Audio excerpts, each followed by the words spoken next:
Welcome back. The city of Austin will become a second home base for a large private capital firm. Apollo Global Management shared today its plans to open what it calls a new hub here. The announcement drew praise from leaders like Texas Governor Greg Abbott and Austin's Mayor Kirk Watson. We would like to understand more about what may have drawn this firm to Austin with John Boyd. He is a principal at the Boyd Company, Inc., which works with companies to help them find places to put down roots. John, welcome to our show. Thanks for being with us. Good evening. It's great to be with you. Is that a pretty accurate description of what your job entails? Yeah, so my firm advises major corporations where to locate their facilities throughout North America.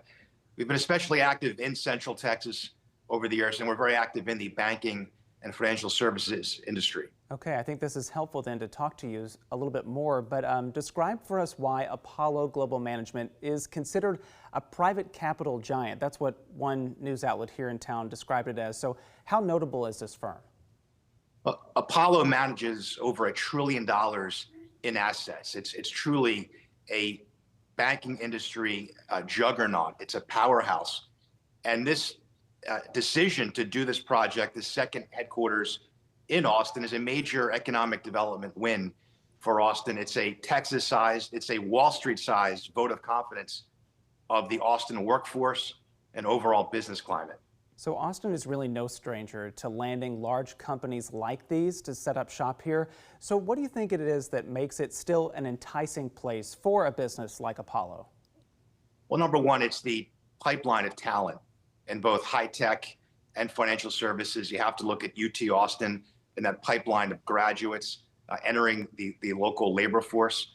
An Austin decision gives Apollo all of the advantages that come with the Texas business climate with respect to the new business-friendly court system, the favorable tax structure, all of the workforce and infrastructure assets that Texas brings to the table. It also allows Apollo to take advantage of those Texas assets without having to compete so directly with so many established Wall Street giants that are in the Dallas/DFW market already.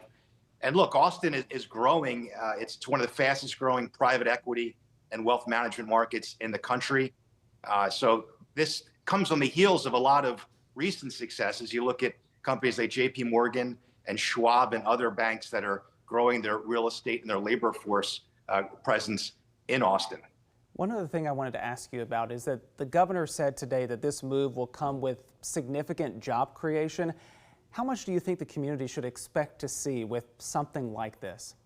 Well, this is a huge economic impact. You're looking at potentially over 1,000 jobs.